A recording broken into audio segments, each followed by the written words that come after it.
দেখ বাবা, এই যে শহরের মেয়েকে এনে ফেললি, এখন দেখ সংসার চালাতে পারিস কিনা। শুধু তো শাড়ি পরে ঘুরে বেড়ালেই হবে না, সংসারের বউ হতে গেলে কিছু দায়িত্বকর্ম থাকে, বুঝেছিস? কাজ করলেই তো মনে হবে যে এই বাড়ির বউ সে। আরে এটা তো শহরের মেয়ে। দেখো মা, ও যেখানকার মেয়ে হোক না কেন, ও আমাদের বাড়িতে যখন এসেছে, তুমি না হয় ওকে কিছু শিখিয়ে দিলে, তাতে সমস্যা কি? দেখ রতন, তোর বউকে তো দেখলে মনেই হয় যে সারাক্ষণ সাজগোজ করতেই থাকে। শুধু সারাক্ষণ সাজগোজ করলেই হবে? সংসারের কাজকর্ম তো করতে হবে। আরে মা, তুমি কি শুরু করলে বলো তো? তুমি কি শুধু ওর উপরটাই দেখছো? ও শুধু সাজগোজই করে? তোমাকে একটা কথা বলি, শোনো। ওর মনটা যে অনেক বড় মা। তুমি দেখো, ও একদিন সবার মন জুগিয়ে চলবে, আর সবাইকে একসাথে ভালোবাসা দিয়ে আগলে রাখবে। তুমি দেখে নিও মা। ঠিক আছে, তাহলে সবাইকে যখন ভালোবাসা দিয়ে চলবে, তাহলে তো ভালোই। দেখা যাক তোর বউ কি করে। আবার তো ভাবা যায় না কার মন কি হয়ে যায়, কখন বদলে যায় সেটা তো আর বলা যায় না। এবার দেখতে থাক কি হয়। আচ্ছা ঠিক আছে মা, তুমি দেখে নিও। আর তুলি যখন কোনো কাজকর্ম না পারে, তুমি ওকে শিখিয়ে দিও। দেখ খোকা, আমি যতটুকু পারবো চেষ্টা করব, কিন্তু তোর বউ কি চায় সেটাও তো দেখতে হবে নাকি? আরে বৌদি, তুমি পুকুর ঘাটে জল আনতে যাচ্ছ? চলো আমি তোমার সাথে যাচ্ছি। আর তুমি তো এমনিতেও কিছু জানো না, আমাদের বাড়িতে নতুন এসেছো তুমি। যখন তুমি পুরনো হয়ে যাবে, তখন দেখবে তুমি একা একাই সবকিছু করতে পারছো। চলো বৌদি, আমি তোমার সাথে যাচ্ছি। হ্যাঁ গো বোন, আমিও তো সেটাই ভাবছিলাম যে আমি একা একা যাব। যাক ভালোই হলো তুমি এসেছো। আর আমি তো এখনো নতুন বউ, এখানে তেমন কিছুই জানি না। আস্তে আস্তে সব জেনে যাব। এখন তো আমি তোমাদের বাড়ির অতিথি, তাই আমি তোমাদের বাড়ির সবকিছু জানতে চাই। ঠিক আছে বৌদি, তুমি কোনো চিন্তা করো না। তোমার যেটাতে সমস্যা হবে তুমি আমাকে বলবে, দেখবে আমি তোমার সামনে হাজির হয়ে যাব। বুঝেছো? কারণ তুমি যে আমার লাল টুকটুকে বৌদি হও। আর তোমার কাজ না করে দিলে কি হয় বলো? আমি তোমাকে সব রকম সাহায্য করব। হ্যাঁ বোন, তুমি ঠিকই বলেছ। আচ্ছা চলো বোন, এখন আমরা তাহলে জলটা এনে নিই।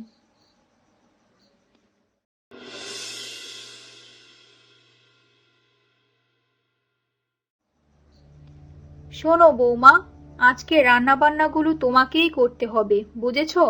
দেখি তুমি কি রান্না বান্না করতে পারো। যাও তাড়াতাড়ি রান্না বান্নাটা সেরে ফেলো।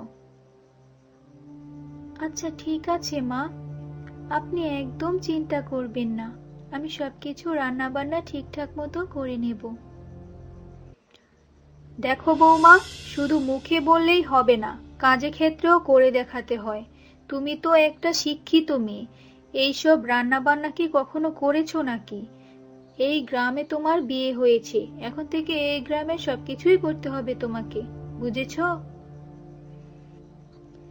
মা, যদিও আগে আমি কখনো এইসব করিনি, তবে মাঝে মাঝে করতাম। কিন্তু যখন করতাম তখন ডায়েরিতে নোট করে রাখতাম। আপনি একদম টেনশন করবেন না মা, আমি সব পারবো। দেখুন না কি ভালো রান্না করি আমি। আজকে আমি প্রথম রান্না করছি, আজকে একটু দেখুন আমার রান্না আপনাদের কেমন লাগে না লাগে। ঠিক আছে, যাও যাও, এখন রান্নাটা বসিয়ে ফেলো।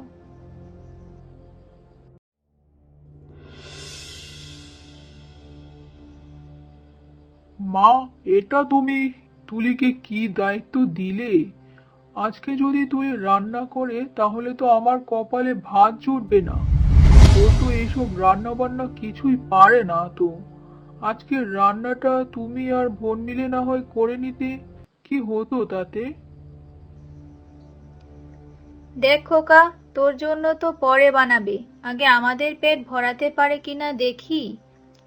এইসব ব্যাপারে একদম কথা বলবি না তুই। এইসব আমাদের মেয়েদের ব্যাপার। আচ্ছা ঠিক আছে মা, তোমাদের যা ইচ্ছা তোমরা করো, আমার আবার কি। আরে বৌদি, আমি কি তোমার রান্না সাহায্য করব? তুমি একটু বিশ্রাম নাও, আমি তোমার সব রান্না করে দেব। সবাই জানবে যে তুমি রান্না করেছো, কেউ জানবে না যে আমি রান্না করেছি। না বোন, তোমাকে কিছুই করতে হবে না, সব রান্না আমিই করব। তুমি আমার পাশে বসো আর দেখো আমি কিভাবে রান্না করি। আমি বাসায় যখন রান্না করতাম সব কিছুই একটা ডায়েরিতে লিখে রাখতাম, আর সেগুলো আজকে বের করে করব। তুমি একদম চিন্তা করো না। আচ্ছা ঠিক আছে বৌদি, তুমি একটা একটা করে সবকিছু রান্না করতে থাকো, আর আমি এখানে বসে সবকিছুই দেখছি।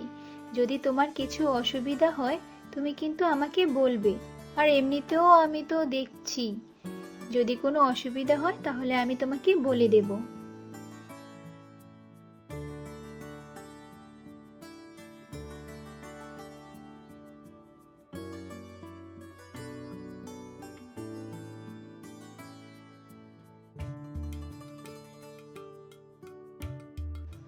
আরে ও মাসি, এত সুন্দর রান্না কে করছে শুনি? পুরো রাস্তা তো রান্নার সুগন্ধে ভরে গেছে। আজকে কিন্তু আমি খেয়েই যাব, বলে দিলাম মাসি। আজকে আমার বৌমাকে রান্না করতে দিয়েছি, সত্যি তার রান্না এত সুগন্ধ ভরে গিয়েছে। ঠিক আছে, আজকে তুই না হয় খেয়েই যাস।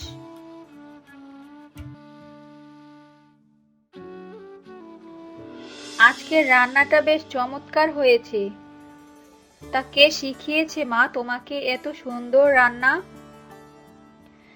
মা, এই রান্নাগুলো আমি আমার মায়ের কাছ থেকে শিখেছি, আর কিছু আমি ইউটিউব থেকে দেখেছি। বৌদি, তোমার রান্নার তো কোনো তুলনা হয় না, অসাধারণ রান্না করেছো তুমি। তুমি তো আমার থেকেও ভালো রান্না করো বৌদি। হ্যাঁ বৌদি, তোমার রান্নাগুলো অনেক সুস্বাদু হয়েছে। তবে তুমি এমন সুস্বাদু রান্না প্রতিদিন করবে, তাহলেই আমি প্রতিদিন এখানে খেতে আসবো। দেখেছো মা, আমি বলেছি না তুলি একদিন সবার মন জয় করবে। দেখেছো তো আজ ওর রান্না প্রথম দিন ছিল আজকে।